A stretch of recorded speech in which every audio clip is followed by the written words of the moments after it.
Prime Cabinet Secretary, the Honorable Speaker of the National Assembly, the Right Reverend.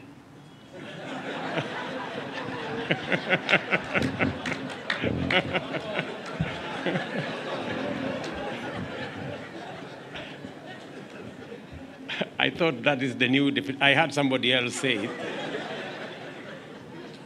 And I thought because he is Papa wa Roma, maybe he now qualifies. The Right Honorable Speaker of Senate, former speakers, leaders, House leadership, commissioners, members of Parliament, former members of Parliament, ladies and gentlemen, good morning. Coming to Parliament is truly a homecoming of sorts. These premises were my workplace for 15 years. And I had tremendous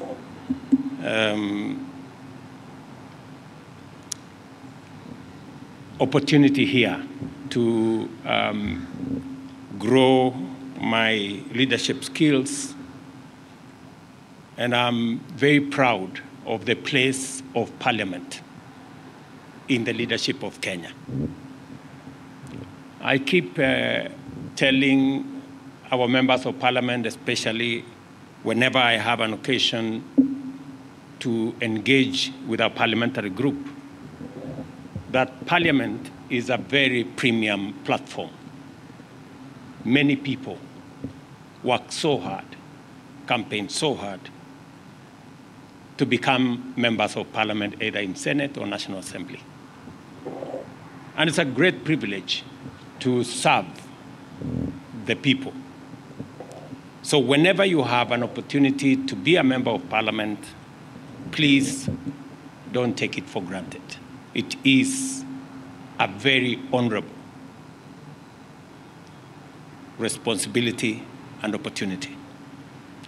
And that is why, in my mind, I have no doubt whatsoever that the resources that we have allocated for this Parliament to have the requisite infrastructure, capabilities for members of Parliament who are the people's representatives to discharge their responsibility and mandate is actually resources very well spent.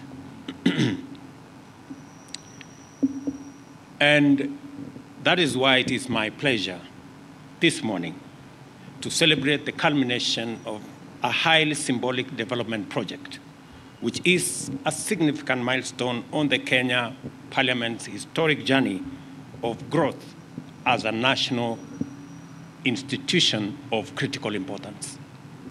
There is no doubt that the government has invested a great deal of public resources to provide our legislators with modern and high-quality amenities to enable them discharge their functions. And I speak against the background laid by the Honorable Speaker here. When I was first elected as a member of Parliament in 1997, 1998, there was no office for any member of Parliament here.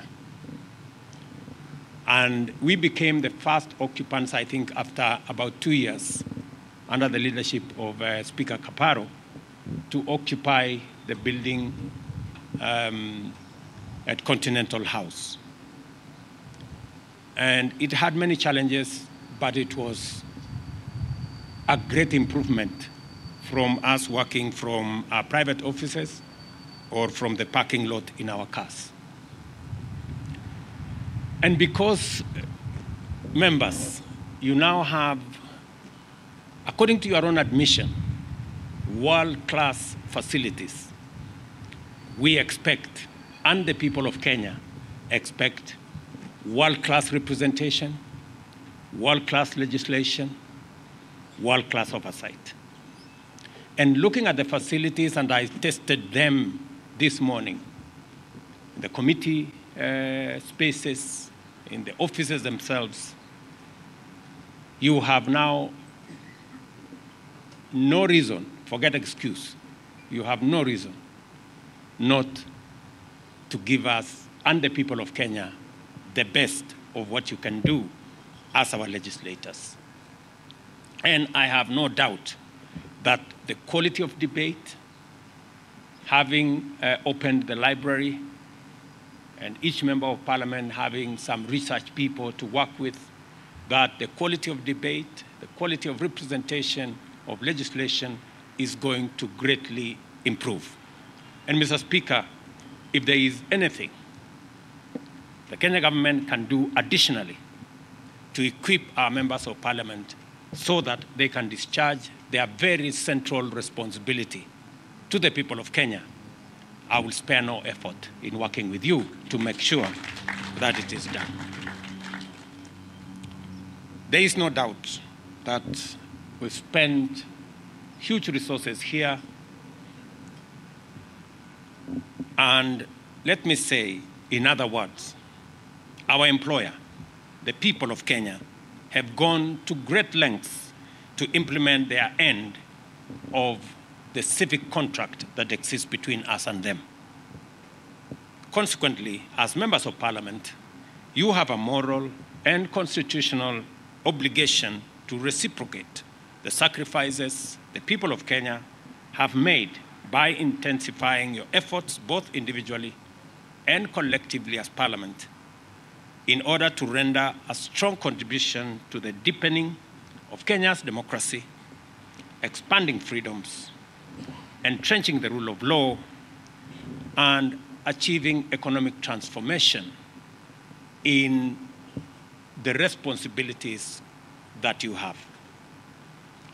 Parliament has the cardinal responsibility to make sure that the resources people of Kenya put at the disposal of government is used as it was intended, and that it is not stolen, it is not misappropriated, it is not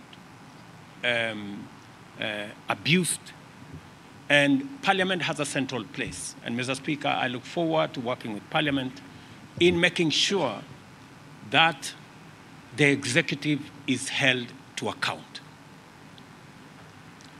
When I made a commitment that members of the executive will come to Parliament so that you can interrogate them, so that you can ask them questions, so that you can hold them to account. And I am very happy that that process has taken off.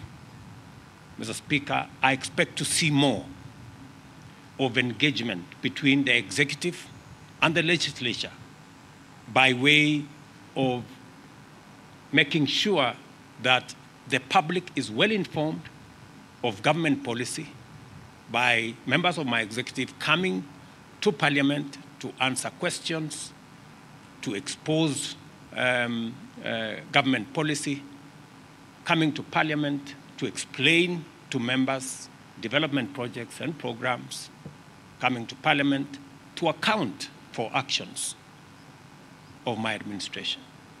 I also want to say that you can count on our support because you have already demonstrated that every piece of legislation we bring, every piece of policy that we bring, Parliament has always gone out of its way to input, to inform, to enrich, to amend sometimes, and to make it better.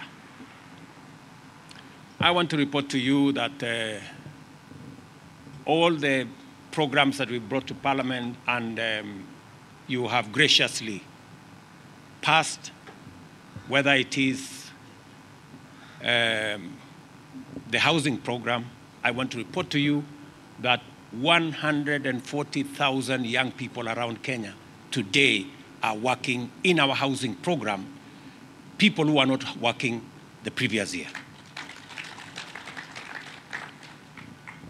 I also want to report to you that we are finalizing our universal health care program that has been in the works for the last almost 15 years. And I want to commit to Parliament that because you have given us the legislative framework you have given us the regulatory arrangements, we will make sure that that program goes forward and benefits the people of Kenya. The biggest beneficiaries of our universal healthcare program are members of parliament. How so? The people in the WhatsApp groups raising money for this person and that person and the other person who has cancer, diabetes, and the other one are members of parliament. Members, I'm trying to lift this big burden from your shoulders. So let us work together. I think it will be good if every citizen can walk into any health facility in Kenya and walk away without making a phone call to a member of parliament to pay their bill. It would be a most important thing. This building, ladies and gentlemen, therefore, is a towering monument of every citizen's legitimate expectation that in return for their unstinting support, their leaders will apply themselves in a responsible, conscientious, patriotic, accountable, and honest manner to protect, uphold, and enhance the security, freedom, and prosperity of every citizen of the Republic of Kenya. In conceptualizing and building Bunge Towers, Parliament and the Executive were able to collaborate effectively and deliver a project of such magnitude in exemplary harmony. This building, therefore, symbolizes the power, partnership, and cooperation between arms of government to solve large-scale problems, transcend challenges, and achieve monumental positive impacts. It is an excellent demonstration that the bottom-up economic transformation agenda will be implemented on time if every arm of government gives it a chance, and if we are able to reach out in the spirit of goodwill, solidarity, and commitment to the values that unite all of us, irrespective of our political persuasions, regions, faiths, and other considerations. This building is not a monument to extravagance or grandeur in the service of vanity. It is not intended to symbolize entitlement or impunity in the sense of the ability of legislators to appropriate and expend public resources without accountability. That is not what it is. Rather, it should be a symbol of our sense of public duty, constitutional obligation, national values, and devotion to the national interest. When you look at this building and the magnificence of this building, it should remind you that you have a constitutional responsibility to the people who elected you and to the great country that we all belong. Therefore, Parliament is an institution, or as an institution, has no choice but to rise to the new era inaugurated by the opening of the Bunge Towers and deliver rigorous, effective, and consistent representation, legislation, and oversight. This moment in the history of our socio-economic and political development demands much higher standards from our national institutions, especially Parliament. We are gathered here to affirm our capacity to deliver this institutional quality and signal to Kenyans that henceforth there will be no excuses for poor, negligent, or unattentive performance. And as has been said here by members who've spoken, there is now no more reason for extra resources to travel to hotels and to places. I don't know whether that is true. Now that we have all the facilities here, the meeting rooms, committee meeting rooms, I hope I will see a significant drop, Mr. Speaker, in the budget of Parliament. Yeah? it must reflect somewhere. You guys have just said yourselves. Yeah? And the taste of the eating is of the pudding is in there. Yeah, so as you appropriate the next budget, just remember that Parliament does not now need money to go to hotels, and therefore the budget should come down. I am confident that every member of Parliament is up to the task and can deliver beyond expectations. I have no hesitation, therefore, in expressing my very strong expectation that this and future parliaments will satisfy our nation's demand for excellent service from its public servants.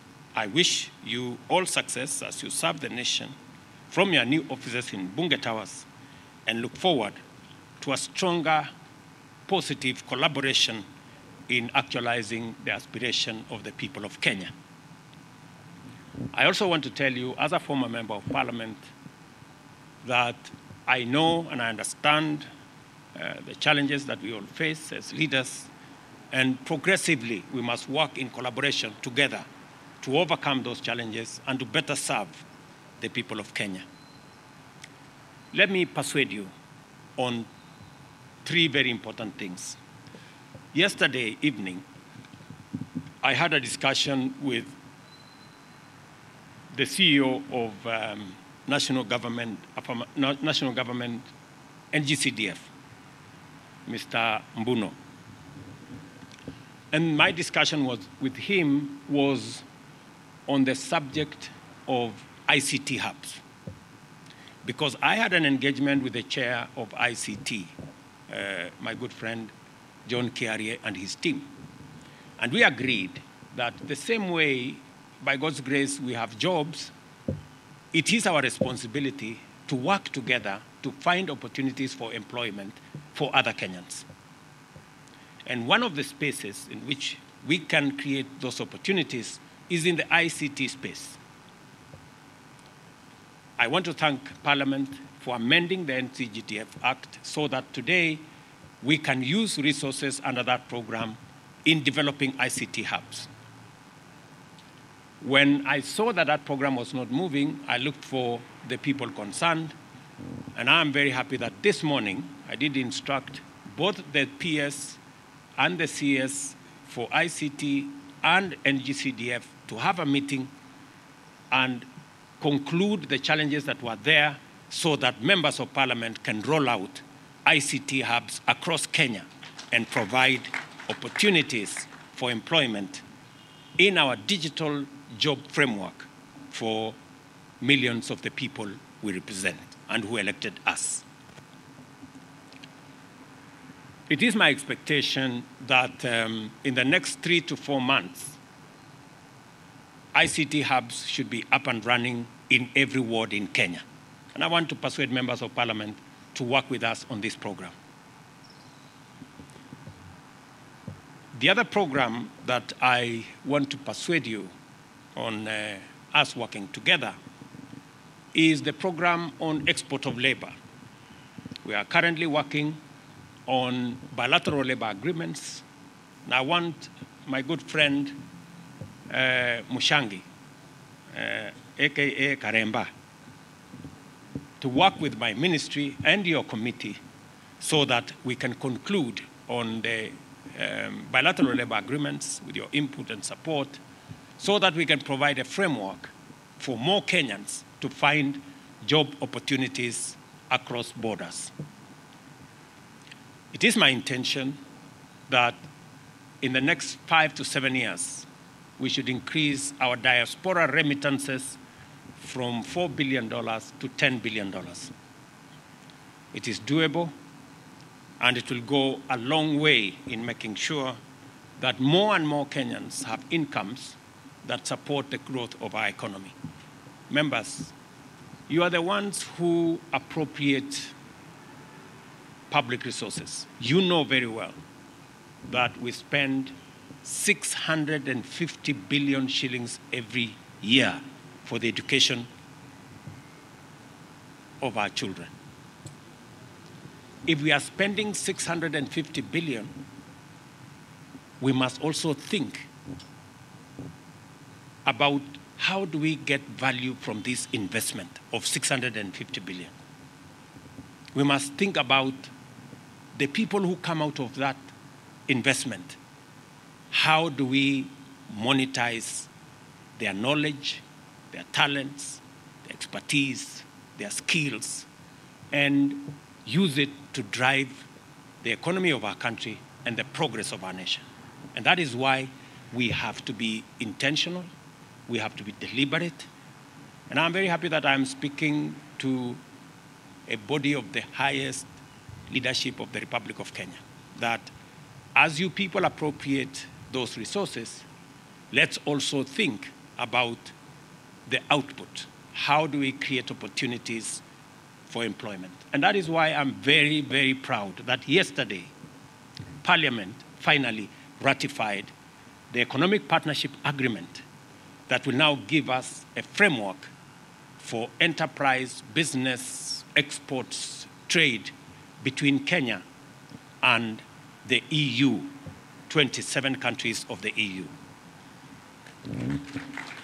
I also want to tell you that as you are passing the Economic Partnership Agreement, yesterday again, we were concluding another agreement with our friends of the UAE, again, to provide expanded framework for business, for entrepreneurship, for trade between our countries. And I'm very happy that when we concluded that meeting yesterday, we got an offer, first offer of $500 million of 70 billion Kenya shillings to support our programs as we build greater synergy and networks to support our economy.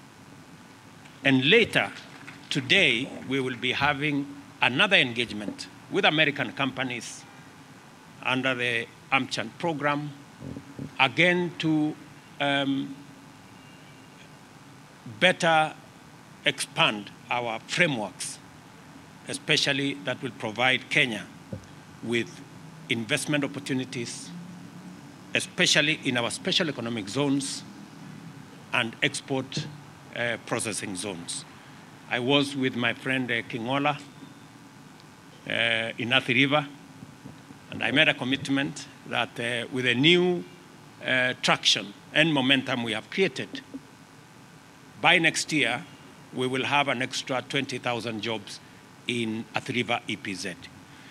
This is what we must do deliberately, intentionally, because we have a huge backlog of millions of young people out of school, out of college, out of university, who expect us to create opportunities for them through government intervention, government programs, and us providing an environment for the private sector to create jobs for our young people.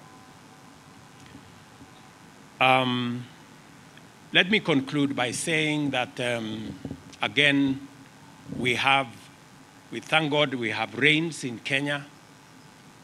Because of the rains and all the other plans we have made, we've managed to grow our agricultural sector, and we are making progress in making sure that we reduce the cost of living by making sure that we do what we have to do to support our farmers. But even as we get the blessing of the rains, we also have seen floods in different parts of our country. Many Kenyans are going through difficult times. Yesterday in the morning, I had engagement with counties that are facing this challenge. We have mobilized the National Youth Service. We've mobilized our military. Members of the national government are working with the counties in collaboration to support those in distress.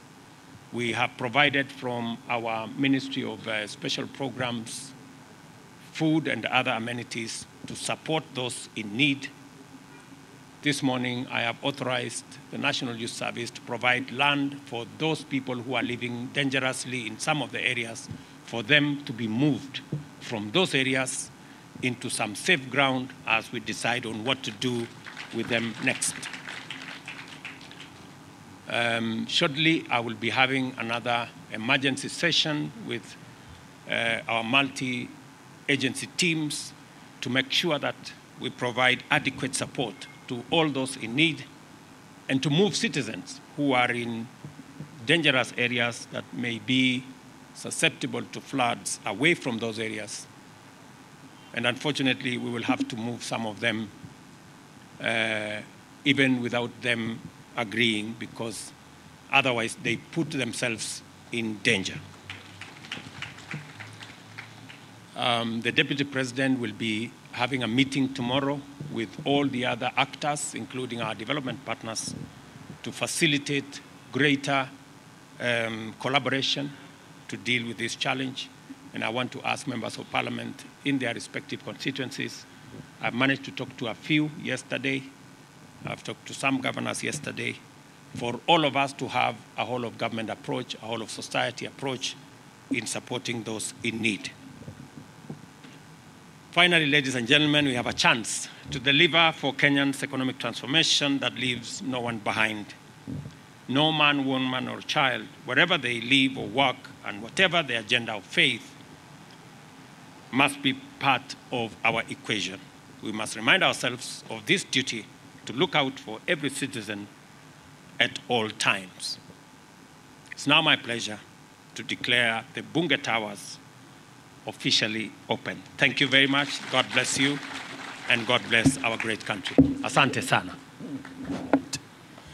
Basi tukiwa tumesimama hivyo hivyo, tutapata wimbo wa taifa wa kuhitimisha